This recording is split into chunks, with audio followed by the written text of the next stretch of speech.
Bienvenue dans SUAP le podcast qui vous amène à la découverte du secours et soins d'urgence aux personnes. Je vous souhaite une très bonne écoute. Alerte pour personnes inconscientes. Bon, on arrive sur les lieux, premier regard, premier contact. Chaque seconde compte et l'évaluation neurologique, c'est un peu notre boussole. Exactement. Aujourd'hui, on va plonger au cœur de ces signes, ce qui nous parle de l'état cérébral de la victime. L'idée, c'est de revoir ensemble ce que dit notre référentiel de formation pour que sur le terrain, ces réflexes deviennent quasi automatiques. C'est ça l'enjeu, transformer la théorie en action efficace. Savoir observer, interpréter, et puis transmettre un bilan neuro qui tient la route à la régule. C'est un langage commun essentiel. Vraiment. Alors, cette évaluation cruciale, par où on commence ? Toujours par la base, la conscience. Le premier contact, il est simple, mais très révélateur. Monsieur, madame, vous m'entendez? Serrez-moi la main. Le b.a.-ba. Voilà. Mais attention, si on suspecte un trauma, du rachis par exemple, on adapte. On ne demande pas de geste brusque avec la nuque ou le dos. Faut être prudent. Et si cette première approche, ça donne rien, la personne ne réagit pas ? C'est là qu'intervient une méthode rapide pour le bilan primaire, l'échelle AVPU ou EVDA en français. EVDA, oui. Facile à retenir. E pour éveiller, V pour réaction à la voix, D pour réaction à la douleur et A pour aréactif, totalement non réactif. C'est un outil super pratique, surtout s'il y a une barrière de la langue ou quoi. Mais bon, ça reste moins précis que le Glasgow. Oui, ça donne une photo instantanée. Le Glasgow, on y viendra, c'est plus pour le bilan secondaire plus détaillé. Une question super importante à poser, s'il y a des témoins, c'est est-ce qu'il y a eu une perte de connaissance, même courte? Ah oui, fondamental. Et surtout, cette fameuse notion d'intervalle libre après un choc. Tu sais, la personne reprend conscience, et puis hop, ça se dégrade à nouveau. Ça, c'est un vrai signal d'alarme. Tout à fait, ça sent pas bon du tout. Bon, une fois qu'on a une idée de la conscience, il faut voir si les ordres du cerveau y passent bien aux muscles, aux nerfs. C'est l'évaluation de la motricité et de la sensibilité. D'accord. Là, on cherche des signes comme une faiblesse musculaire, on appelle ça la parésie, ou carrément une absence de mouvement, la paralysie. Paralysie, ok. Et il faut aussi noter ces sensations bizarres, type fourmillement, picotement, les paresthésies. Ok, parésie, paralysie, paresthésie. Concrètement sur le terrain, comment on fait?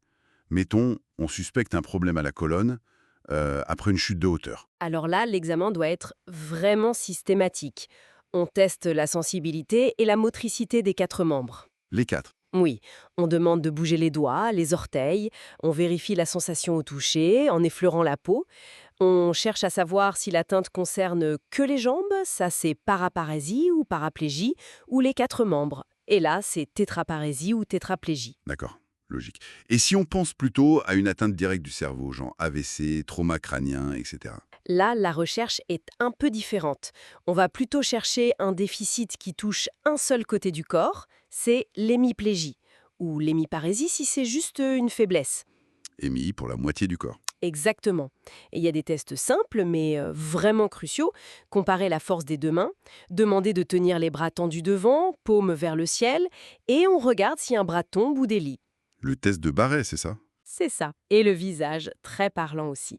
On demande de sourire, de montrer les dents, de gonfler les joues. S'il y a une paralysie faciale, la bouche est comme attirée du côté qui fonctionne, le côté sain. Ah oui, la déviation. Et l'élocution, bien sûr. Ouais. Est-ce que la parole est pâteuse, difficile à comprendre, l'aphasie ou la dysarthrie? Faut pas oublier non plus le cas du trauma isolé d'un membre. Un bras cassé, une jambe. Oui, très important. Là, il faut vérifier si les doigts ou les orteils bougent bien en dessous de la blessure et si la sensibilité est normale. C'est pour détecter une compression nerveuse ou vasculaire. Un point clé. Bon, autre élément fondamental de l'examen neuro. Les pupilles. Ah, les yeux. Leur réaction à la lumière, c'est un vrai miroir de ce qui se passe dans le cerveau. Indispensable en cas de TC, de coma, même d'arrêt cardiaque. Comment ça marche normalement déjà? Normalement, la pupille se resserre à la lumière, c'est le myosis, et se dilate dans l'obscurité, la mydriase. C'est un réflexe. Et pour tester, c'est simple, une petite lampe, on éclaire brièvement chaque œil. Oui, Ou même juste en cachant l'œil avec la main, puis en le découvrant. c'est ça. On regarde si c'est symétrique, si ça réagit bien. Et les anomalies, elles sont très parlantes. Une asymétrie nette entre les 2 pupilles, l'anisocorie, chez quelqu'un d'inconscient, c'est un signe de gravité. Ok, anisocorie égale alerte rouge si inconscient. Voilà. Et des pupilles très dilatées, qui bougent plus du tout quand on éclaire la mydriase bilatérale aréactive, Ça indique une souffrance cérébrale majeure ou un arrêt cardiaque. Mydriase aréactive. Par contre, petit point intéressant, si pendant une réanimation cardio-pulmonaire, on voit que les pupilles recommencent à réagir un peu à la lumière, Ah, c'est plutôt un signe encourageant. Ça peut vouloir dire que les manœuvres sont efficaces, qu'il y a une certaine perfusion cérébrale. bon à savoir. On doit aussi être prêt à reconnaître des convulsions. Oui, ces contractions musculaires involontaires souvent impressionnantes. Ça peut être généralisé à tout le corps ou juste une partie, souvent avec une perte de connaissance. Et les causes sont multiples, j'imagine. Très varié, oui. Épilepsie connue, fièvre surtout chez l'enfant, manque d'oxygène, hypoglycémie, trauma crânien. D'accord. Et pour aller plus loin dans l'évaluation, notamment dans le bilan secondaire, Là, on utilise souvent le score de Glasgow, le GCS. Il donne une évaluation chiffrée, plus objective, de 3 à 15. basé sur 3 critères, Ouverture des yeux, réponse verbale et réponse motrice. Ça permet de suivre l'évolution. Et puis, il faut jamais négliger les signes qui accompagnent tout ça. comme les maux de tête intenses, la photophobie, la gêne à la lumière, les vertiges, les troubles de l'équilibre, une somnolence qui s'installe, ou au contraire une agitation, une désorientation. Et les vomissements? Surtout ceux en jet, très soudain, sans effort. Ça, après un choc à la tête, c'est très suspect d'hypertension intracrânienne. Ok, beaucoup de choses à observer. Au final, cet éval neuro, c'est un peu comme assembler un puzzle, non? C'est une bonne image, oui.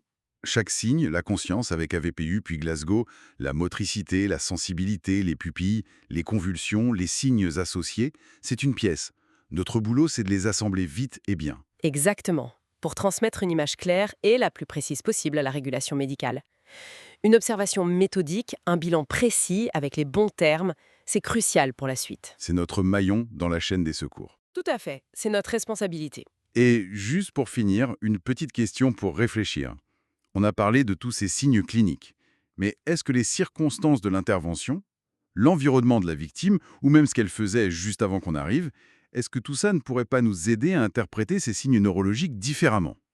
À nuancer notre première impression? C'est une excellente question. Le contexte est toujours important. À méditer sur le terrain.